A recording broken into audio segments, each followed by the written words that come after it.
Hello my dear children, I am Soumya, your English teacher, here again with another lesson from your literature textbook. Can you guess where I am now? Yes, I am in a zoo. Can you see the tiger roaming inside the cage? How do you feel? Do you feel happy or do you feel pity towards the animal? Let me ask a question to you. Is it right to confine wild animals in cages? No. These animals are meant to live in the wild. They are not supposed to be caged and displayed in zoos. These majestic species of tigers are in the verge of extinction. There used to be a time when they freely and proudly roamed in the forest. These animals are not supposed to be confined in cages. They are also supposed to have the same freedom as that of all other living beings. Dear children, today we are going to discuss the poem A Tiger in the Zoo, written by Leslie Norris. George Leslie Norris was a famous prize-winning Welsh poet and a short story writer. He was born on 21st May 1921 and he died on 6th April 2001 in United States. He is considered to be one of the most important Welsh poets of the post-war period. This particular poem, A Tiger in the Zoo, was written in 1938 when he was just 17 years. Whatsoever. Through this poem, he presents the attitude of men towards animals. They derive pleasure by captivating these animals and seeing them inside the cages. This not only pains those animals, but the poet's heart also pains for their sufferings. He wants to expose the miserable life of these animals in the cages. Here he compares the life of a tiger in the zoo with that of a tiger who lives in the forest. That contrast can be seen here. Actually, these tigers are meant to live in the forest. They should be given the freedom as that of other animals in the forest. They are meant to live in this wild. Let's move on to the explanation of the poem. See the first stanza. He stalks in his vivid stripes the few steps of his cage, on paths of velvet quiet in his quiet rage. In this first stanza, the poet talks about a tiger who is in a cage. The poet says that he stalks. Normally we use it for animals, but here the poet has used the word he, the pronoun he, for tiger. That means the poet is giving the human qualities to the tiger. He is personifying the tiger. See, he stalks. Stalks means move slowly. How the tiger moves? The tiger moves slowly. In his vivid stripes. What do you mean by vivid? Vivid means clear. Stripes, the lines on the body of animals, the tiger, that is stripe. So listen, the tiger moves very slowly in his clear stripes, the lines on the body. The few steps of his cage. Here why few steps? You know the space provided by a cage. It's a limited area. So he could move only a few steps, okay, within that cage. So he is moving inside that cage, okay, very slowly. On paths of velvet quiet. Here pads means feet. Okay, the feet of animal, that is pads. So pads of velvet quiet. The poet compares the feet of the tiger with that of velvet. That shows that the pads are so soft that when he moves, no sound is produced. Okay, so the tiger moves very slowly within the limited space of the cage without producing any sound. In his quiet rage, look at the last line, quiet rage, two opposite words are used, right? Quiet means without making any sound, rage means anger. Okay, so in his quiet rage, that means he is hiding his anger. So by hiding his anger, he is moving very slowly within the limited space of that cage. Okay, now let's move on to the second stanza. He should be lurking the shadow, sliding through long grass near the water hole where the plum deer pass. Now the poet is talking about the tiger in the forest. Actually, this tiger who is confined in the cage should be in the forest. And what it should be doing there? It should be lurking the shadow. What do you mean by lurking? Hiding in order to catch its prey. So he will be hiding, okay, near the shadow, or sometimes sliding through the grass. Sliding means moving smoothly. Why for? In order to catch its prey. Sometimes these tigers will go near the water hole. Water hole is the place wherein all the animals will come to get water.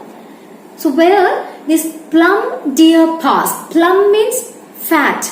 Okay, fat deer passes. So water hole is the place wherein animals will come and get its water. So this is the place wherein these animals, these tigers will get fat deers.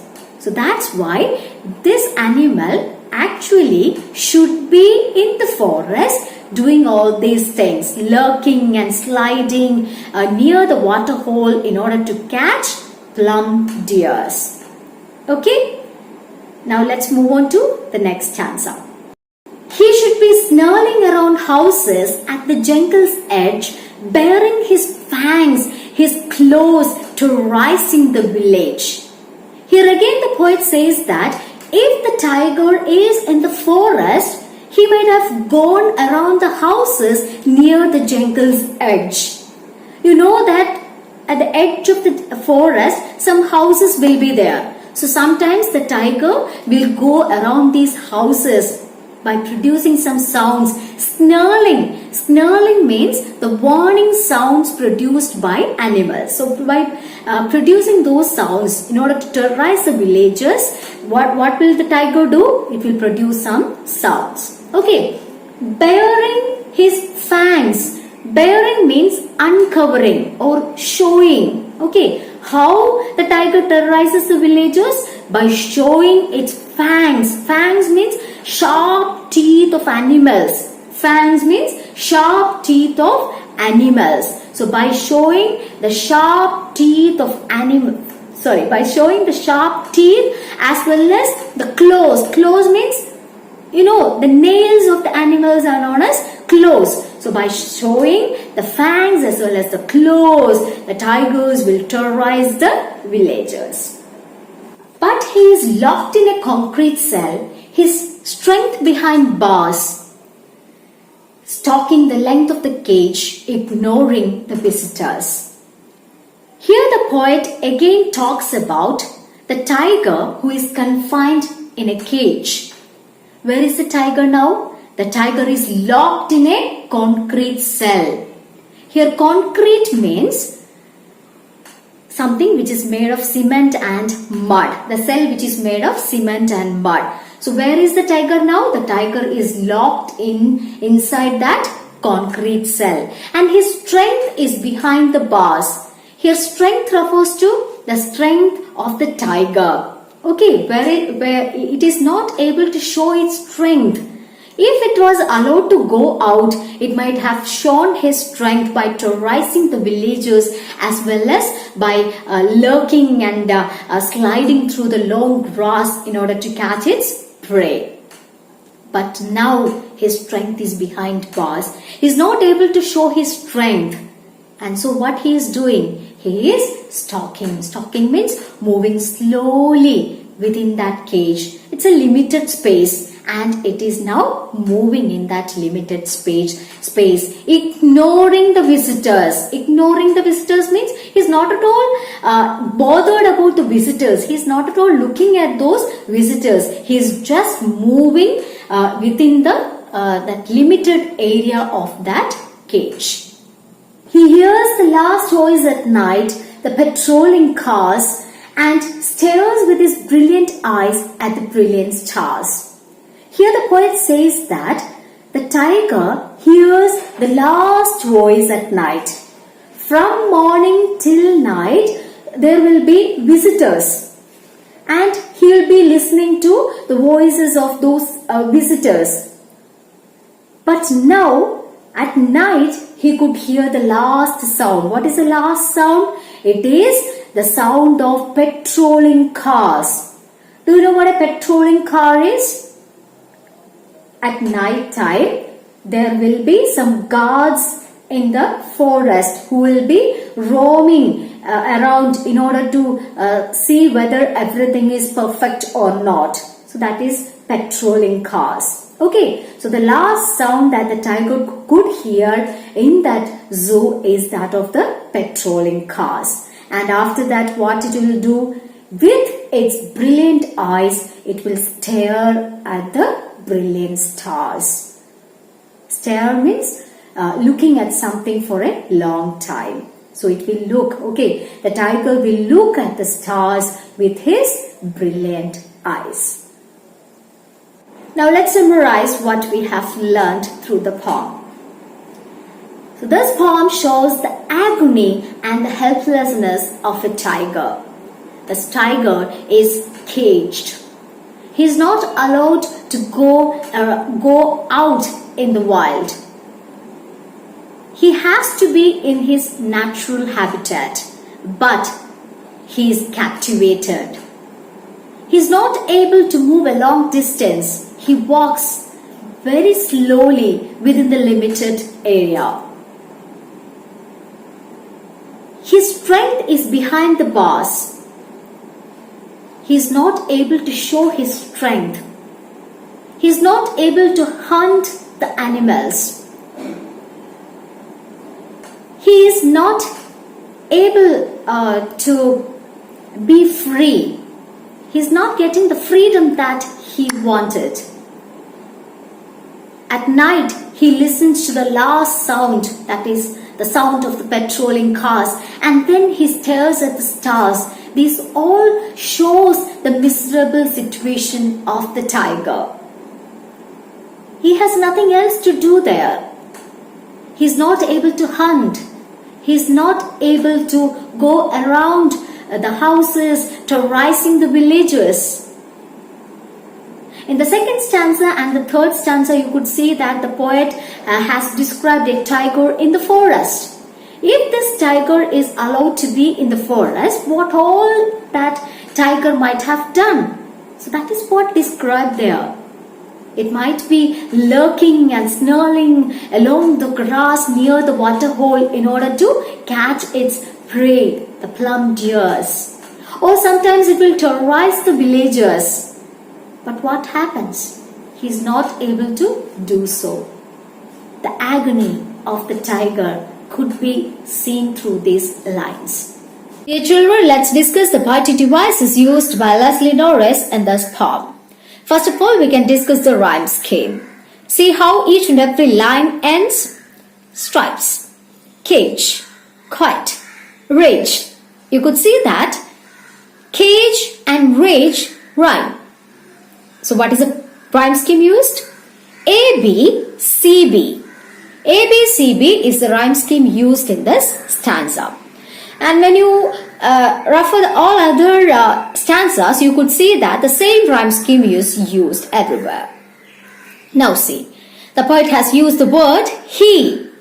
Instead of tiger, he has used the word he. So the tiger is personified. So the poetic device used is personification. I have already explained it, giving human qualities to an animal. Okay, so that is personification. Now you could see the prominence of the vowel sound E, in, his, vivid. That E sound gets repeated in the words of this particular line. So the poetic device used is assonance. Now you could see that the first line continues with the second line without any punctuation marks. The poetic device used is enjambment. Now see, in the third line, you could see a comparison. Pads of velvet.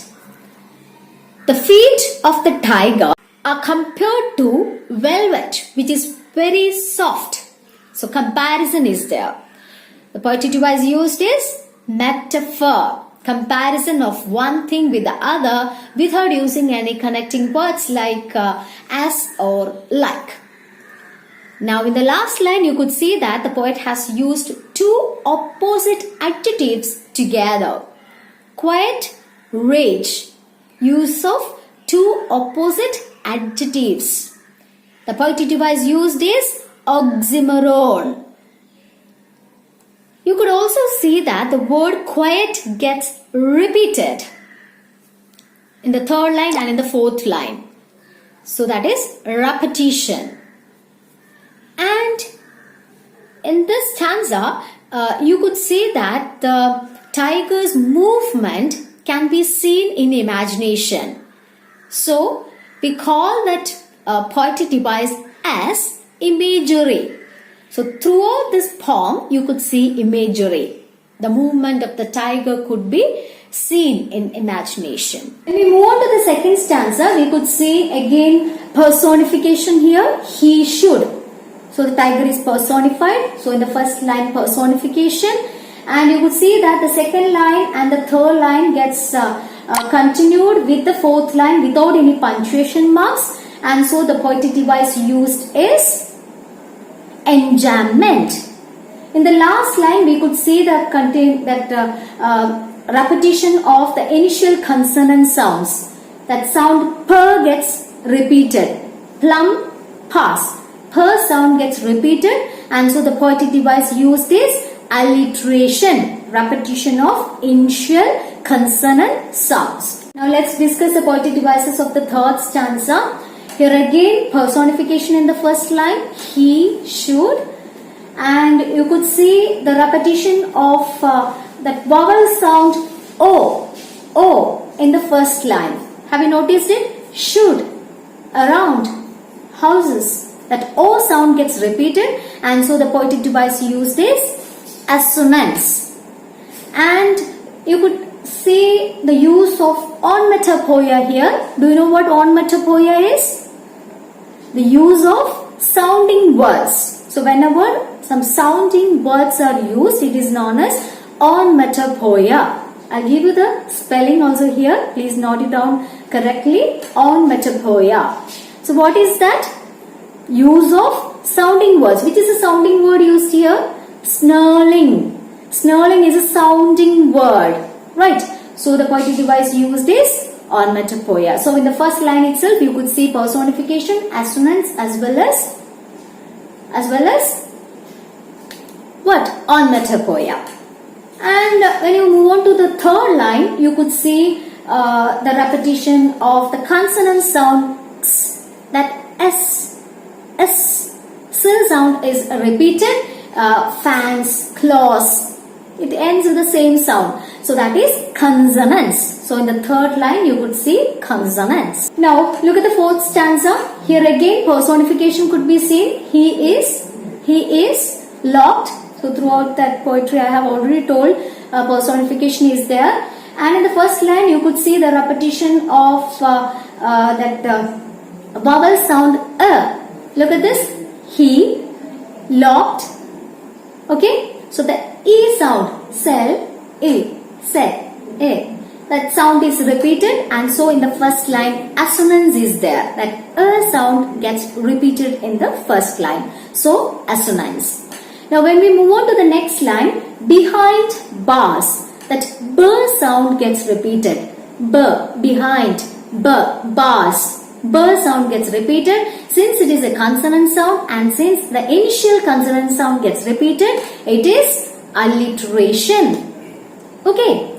Now you could also see consonants in the second line.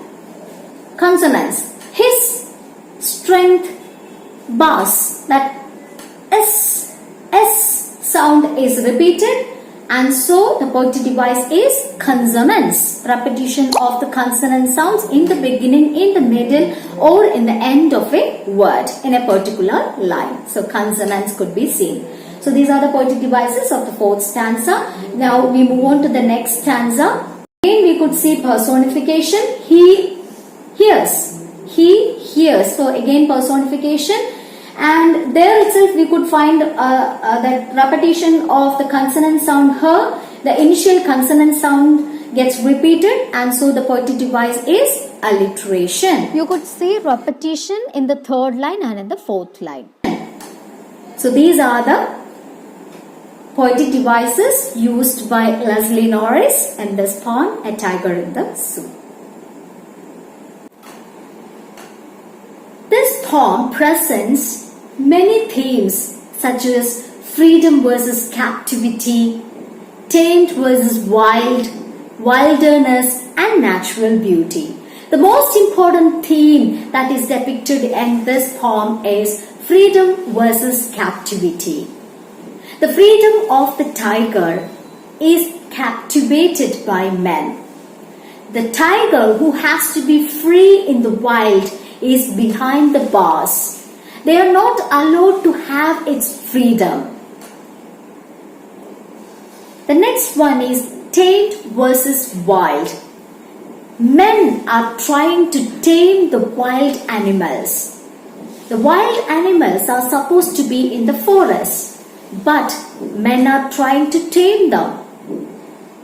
The next one is wilderness. Through the description of the tiger in the forest, we could see the wilderness. The tiger wants to be free in the forest, showing its wilderness. It wants to snarl around, terrorizing the villagers, baring its teeth as well as claws. And the last theme is natural beauty. Through the poem, we could see the natural beauty of the forest. When these animals are there in the forest, then only the beauty will be perfect. If these animals are free in the nature, then the beauty could be seen. In the end of the poem, we have also seen that the poet has compared the luster, the beauty of the tiger's eyes with that of stars. That shows the natural beauty. In conclusion, we could say that everyone wants freedom and doesn't want to live in confinement. Similarly, the tiger who is described in this poem also longs for freedom. It wants to be in the forest, that is its natural habitat. God has created everyone equally, and animals too have their own freedom. Let them be free in their natural habitat. We should learn to respect their freedom, and we are not supposed to cage them in zoos.